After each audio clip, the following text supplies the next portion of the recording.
Softly speak into our hearts. Dengan lembut bicaralah ke hati kami. Ubahkan kami dari dalam, Roh Kudus. Tuntun kami di jalan yang benar. Engkau yang mengenal siapa saja yang online sekarang, satu persatu Engkau tahu. Rambut di kepala kami pun Engkau menghitungnya. Jangan lewatkan satu kebutuhan Bapa, hamba berdoa. Apapun yang menjadi pergumulan, dan masing-masing punya masa depan, garis bawahkan Tuhan. Satu-satu Kau rajut. Satu-satu ya Tuhan Yesus. Jadi seperti yang Kau kehendaki. Terima kasih Tuhan, sampaikan sabda firman-Mu agar kami belajar sesuatu langsung dari hati Kristus. Dalam nama Yesus. Haleluya. Amin. Puji Tuhan. Ambil Alkitabnya, kita belajar firman ya. Saya ini orang yang jarang nangis, tapi kalau dalam hadirat Tuhan bisa cengeng, gampang terjamah. Biarkan hati itu terus lembut ya. Janganlah hati kita seperti batu. Apalagi ada semak duri, semak belukarnya, itu semua harus keluar. Supaya tempat kita itu subur untuk ditanami sesuatu yang sorgawi. Saya tahu Tuhan punya rencana tidak akan gagal dalam kehidupan Anda. So please, stop seeing your circumstances. Stop looking at them. Berhenti untuk melihat keadaan Anda. Lihatlah kepada Tuhan. Kalau Anda melihat kepada Tuhan, Anda akan berjalan di atas air itu. Di atas kemustahilan. Saya percaya, hadirat Tuhan sekental ini tidak mungkin ujungnya itu ada sia-sia. Pasti ada mujizat bagi setiap orang. Tuhan kita itu ajaib. Apa yang merupakan ajaib bagi kita itu ordinary buat dia. Itu biasa.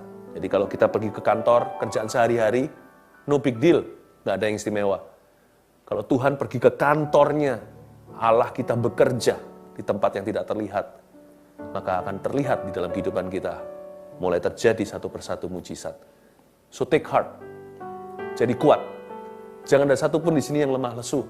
Berarti lesu berbeban berat. Tuhanmu mengangkat bebanmu. Ya. Nah sekarang kita pelajari dari sisi kita. Peran kita apa? Karena Tuhan itu tidak pernah membiarkan kita itu tidak berbuat sesuatu. Karena Dia sayang sama kita, Dia selalu bekerja sama. Bedanya Roh Kudus dengan roh jahat apa? Orang yang kena roh jahat itu kesurupan. Tapi kalau Roh Kudus tidak pernah menyurupi seseorang. Roh Kudus bahkan tidak pernah memaksa. Roh Kudus itu rindu bekerja sama. Seperti ayah dan anak di workshop, katakan mereka lagi buat prakarya. Papa dengan heavy duty toolsnya, dengan alat-alat berat. Anak di sebelah sana ikut ketok-ketok sesuatu yang tidak berarti, tapi papanya libatkan dia dalam pekerjaannya.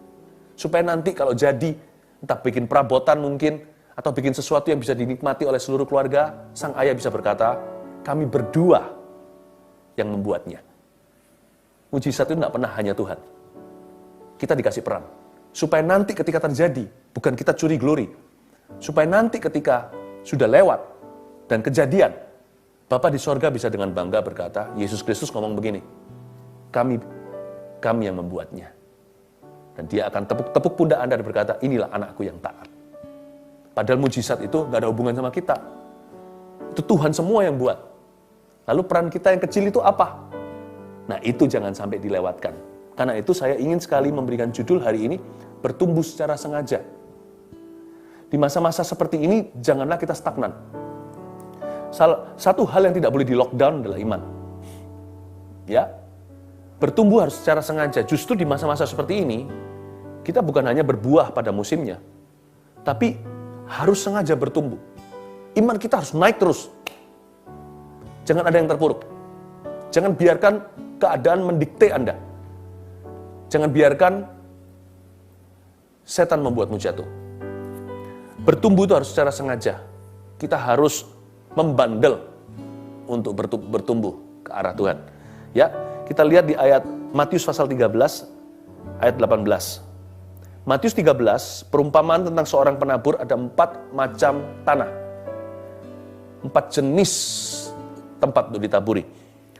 Matius 13 ayat 18 sampai 23. Karena itu dengarlah arti perumpamaan penabur itu. Kita langsung aja ke artinya. Kepada setiap orang yang mendengar firman tentang kerajaan sorga, tetapi tidak mengertinya, datanglah si jahat dan merampas yang ditaburkan dalam hati orang itu. Itulah benih yang ditaburkan di pinggir jalan. Benih yang ditaburkan di tanah yang berbatu-batu ialah orang yang mendengar firman itu dan segera menerimanya dengan gembira. Tetapi ia tidak berakar dan tahan sebentar saja. Apabila datang penindasan atau penganiayaan karena firman itu, orang itu pun segera murtad.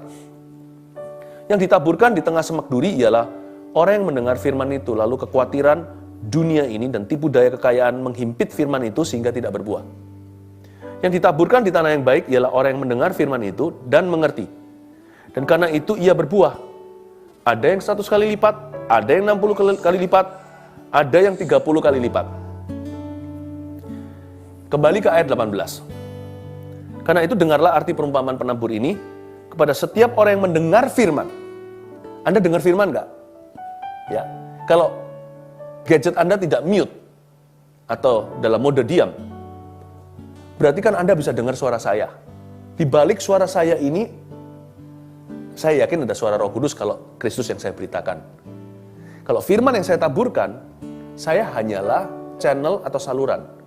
Sumbernya itu supranatural. Saya bacakan sekali lagi, kepada setiap orang yang mendengar firman tentang kerajaan sorga. Jadi yang Anda dengar ini sekalipun kata-kata keluar dari mulut manusia, esensinya itu supranatural. Karena benihnya itu kerajaan sorga. Jangan remehkan firman loh ya. Kalau saya menyampaikan filsafat manusia tidak ada kuasa, hanya positive thinking saja. Kalau yang saya beritakan adalah diri saya, maka semua berujung sia-sia karena manusia hanya debu tanah.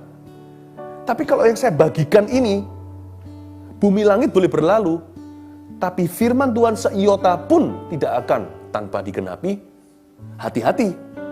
Berarti yang Anda terima ini sifatnya adikodrati. Sifatnya supranatural. Suara sama yang berbunyi ketika bumi belum berbentuk apa-apa atau kegelapan dan hanya perairan. Jadilah terang, terang jadi, matahari pun muncul pada tempatnya. Lalu manusia diciptakan. Yang Anda dengarkan ini adalah kuasa penciptaan yang sama. Firman Tuhan di mulut kita, asal itu firman Tuhan, sama berkuasanya dengan firman Tuhan di mulut Allah. Karena Allah lah yang punya firman, bukan manusia. Ya kan? Karena itu, berimanlah pada firman itu. Berimanlah, percayalah pada benih itu. Ya. Mutiara dari mulut babi, kalau itu berlian, sama harganya. Kalau itu emas per kilo juga universal nilainya. Mau keluarnya, mau emas itu jatuh di selokan, kena lumpur, kena kotoran, tetap per gramnya sudah ditentukan oleh dunia. Jangan lihat salurannya. Saya membuka sepatunya pun tidak layak. Channel-channelnya, lalu sekarang ada IG, YouTube Live, semua itu kan hanya sapu tangan Paulus, hanya saluran saja. Berimanlah pada benihnya. Bagi Anda yang selalu mengikuti di masa pandemi ini online, ibadah online kami termasuk saat teduh seperti ini, Anda sudah rajin ditaburi. Gak mungkin gak terjadi sesuatu, butuh iman untuk kita begini loh. Bahkan kita perlu iman yang gede banget untuk percaya sesuatu gak akan terjadi.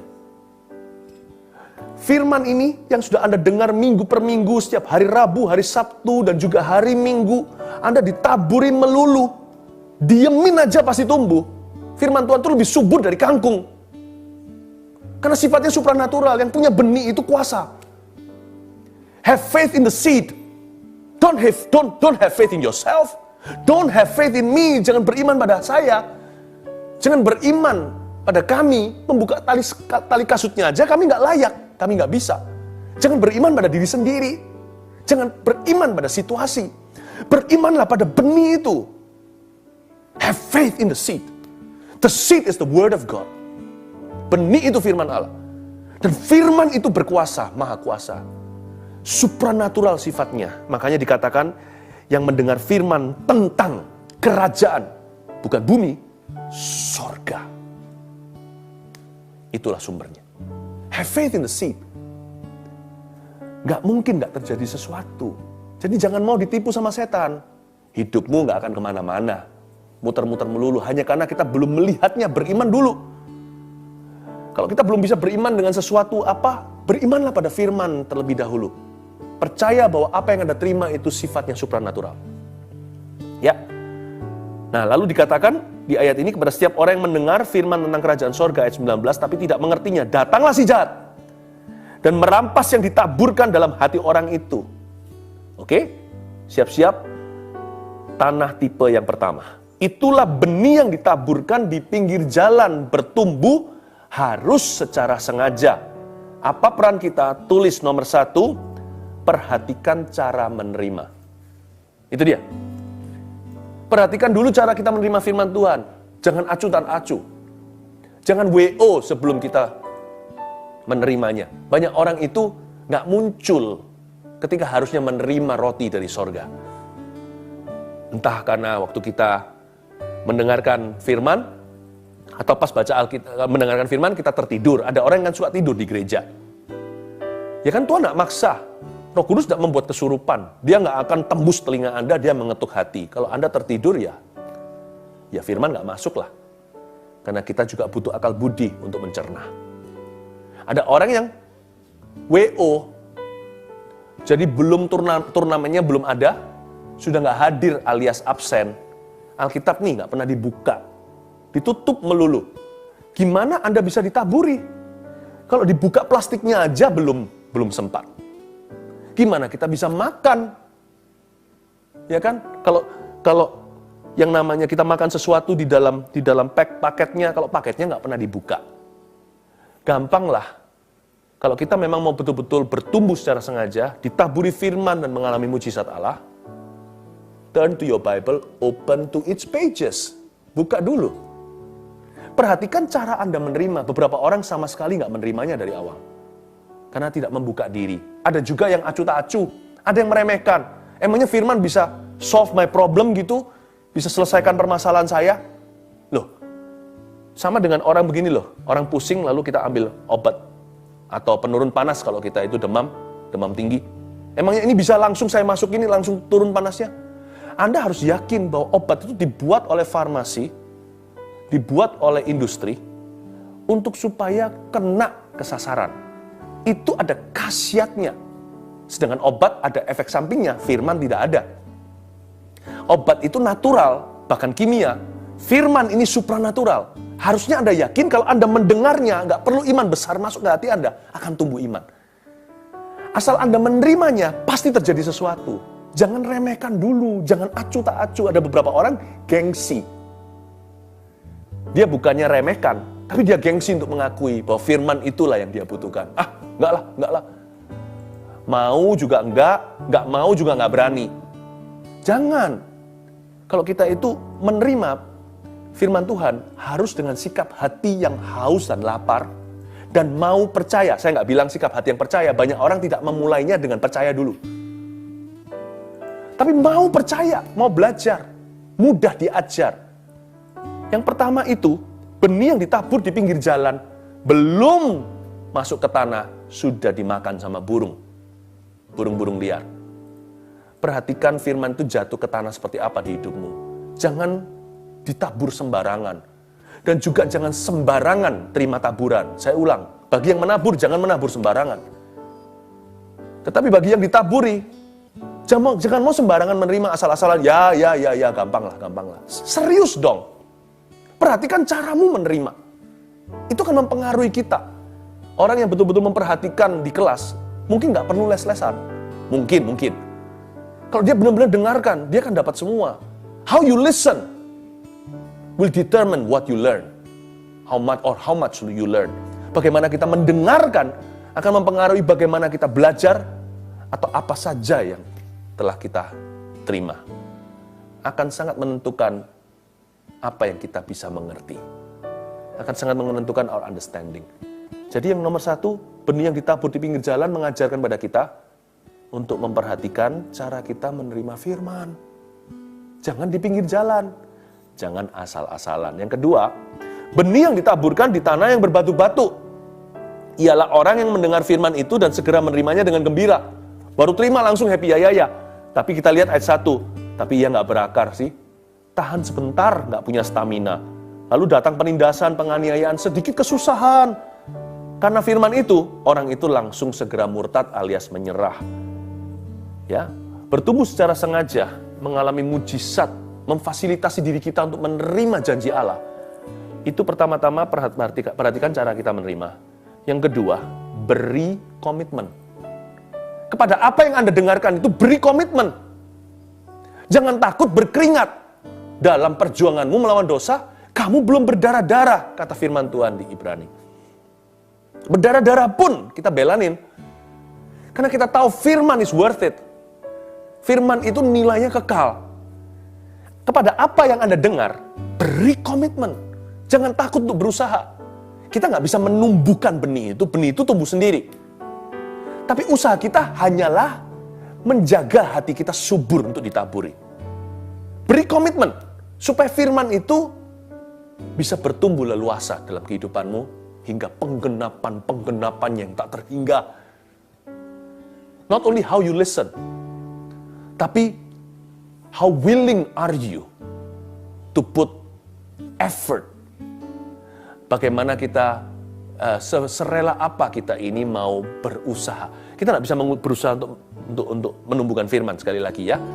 Tapi kita bisa berusaha untuk menjaga hati dengan segala waspada. Karena kita tahu dari sana pertumbuhan.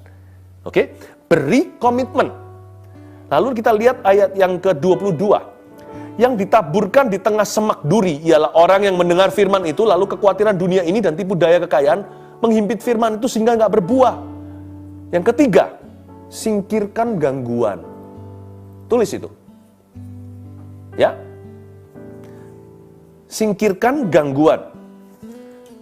Kalau kita tahu ya, kita terima firman lalu ada sesuatu yang mengganjal di hati. Entah sesuatu yang kita sadari atau yang belum kita sadari hingga kita masuk lebih dalam hadirat Allah, baru diwahyukan. Ternyata aku tuh masih begini. Tapi khususnya hal-hal yang perlu disadari, langsung harus kita perhatikan. It will demand our immediate attention kalau sesuatu itu kita sudah menyadarinya. Oke? Maksud saya adalah singkirkan gangguan. Kalau Anda terima janji Tuhan, firman Tuhan, dan itu akan terjadi sesuatu di hidupmu. Anda tahu itu berharga, itulah solusinya, itulah mujizat yang Anda tunggu-tunggu.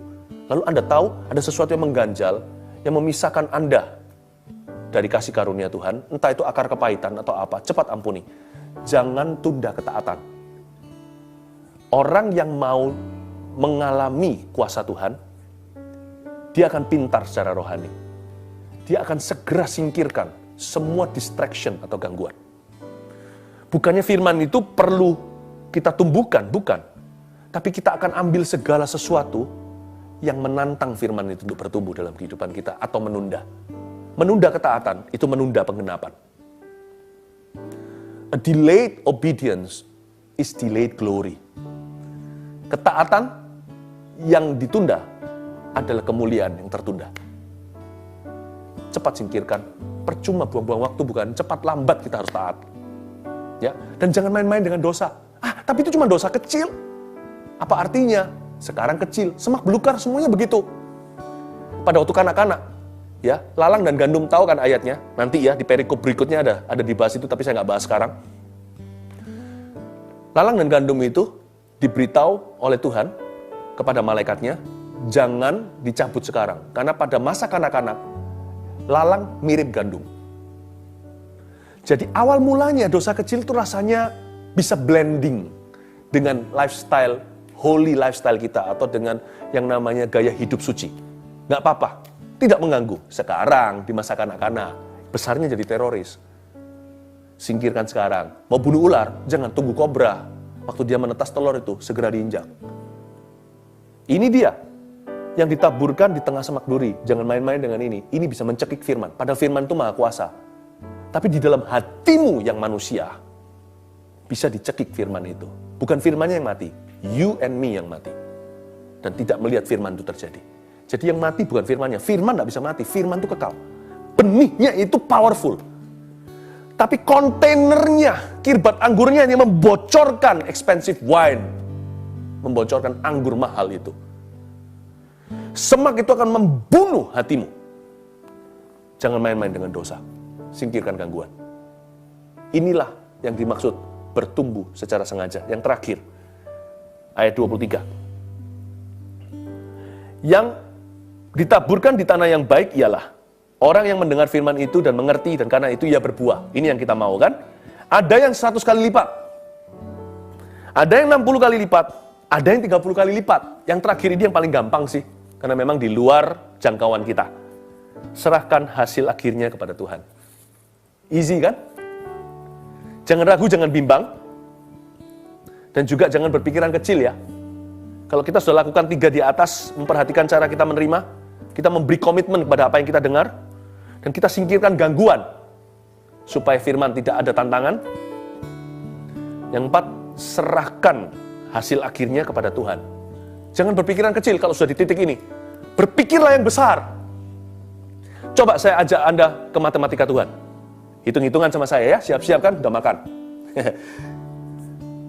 Ada yang 100 kali lipat, luar biasa itu. 100 kali lipat itu 100% bukan? Bukan. 100% ya 100%, 100 kali lipat bukan 100%. Jangan yang muluk-muluk tinggi-tinggi, yang rendah aja, paling sedikit aja, minimalis. Ada yang 60 kali lipat, lumayan. Ada yang 30 kali lipat. Oke, kita hitung-hitungan 30 kali lipat ya sama saya ya. 30 kali lipat bukan 30%. 30 kali lipat bukan 300%. Coba kita main kuadrat, lipat kan? 2 dilipat gandakan berapa? 4. 2 kuadrat. 4 dilipat gandakan berapa? 4 kuadrat. Masih ingat matematika nih. 16. 16 kuadratkan. Pada waktu Anda kuadratkan 16, waktu 2 masih pertama, 4 kedua, 16 dikuadratkan, itu baru 3 kali lipat, belum 30 kali lipat. Coba kuadratkan 30 kali, mulai dengan angka 2. Kalkulator Anda meledak. Don't undermine the small seed of the word of God.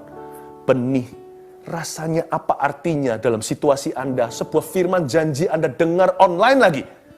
Anda mendengarnya begitu, jangan remehkan, itu ujungnya bukan hanya memindahkan gunung. Kalkulator Anda, saya bukan bicara tentang harta dunia, perhitungan Anda akan meledak di luar dugaan. Apa yang hanya bisa dijelaskan dalam satu kalimat. Yang tidak pernah kau pikirkan, itu yang Tuhan sediakan. Nggak akan masuk ke akal. Nggak akan masuk ke akal. Makanya berpikiran besar. Jadi saya ngerti sekarang, ternyata firman itu simple loh. Tuhan kasih saya ayat firman, seperti nggak lama yang lalu saya ajarkan tentang bersyukur. Siapa siap syukur, dia siap tempur. Simple sekali, syukur emangnya bisa apa? Dalam kasus Paulus, membuka pintu penjara seluruh tahanan. Khususnya, kepala penjara seluruh isi keluarganya, bertobat terima Tuhan, menjadi cikal bakal gereja Filipus.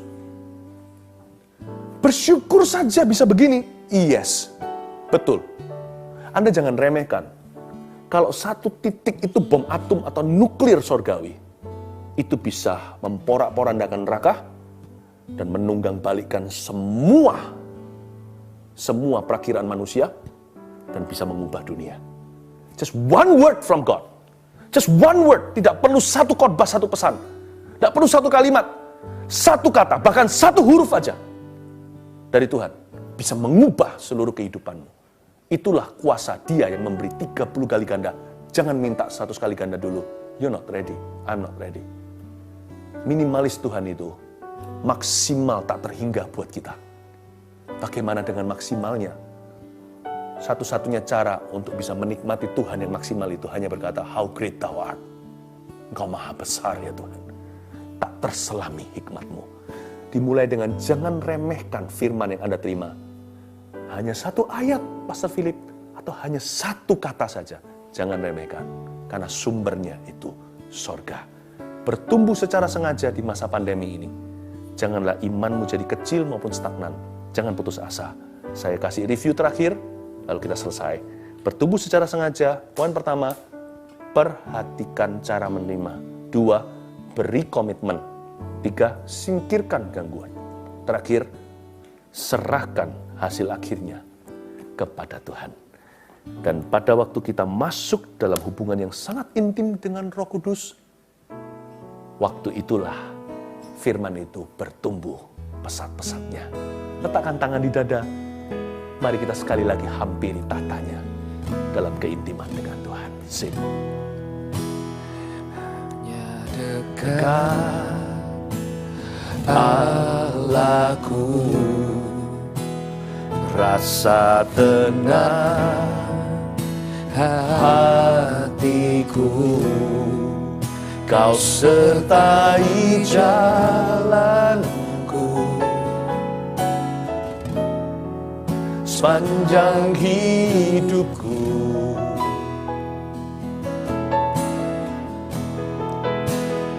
Hanya dekat padamu ada kekuatan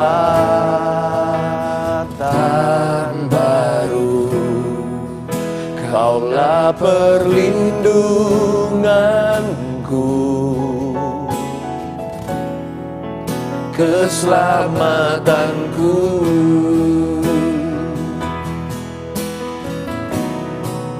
Ku ingin selalu bersekutu denganmu, menikmati hadiratmu. Biarkan rohmu tinggal dalam hidupku. Sungguh indah bersamamu selamanya. Mari masuk ke dalam hadirat Tuhan dalam keintiman, dan biar firman itu subur bertumbuh. Hanya dekat Allahku, rasa tenang hatiku. Kau sertai jalanku sepanjang hidupku.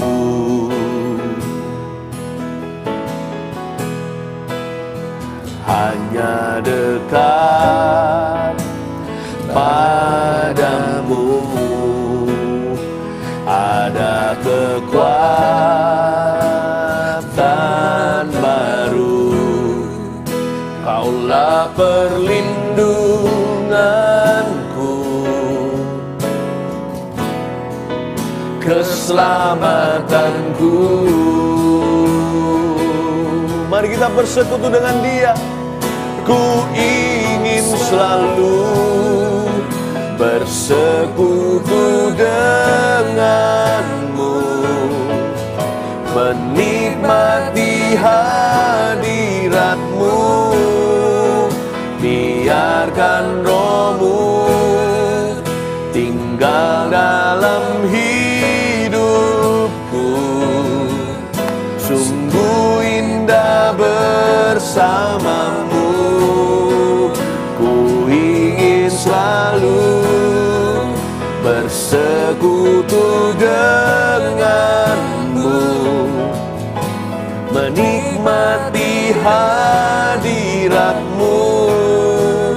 Biarkan rohmu tinggal dalam hidupku.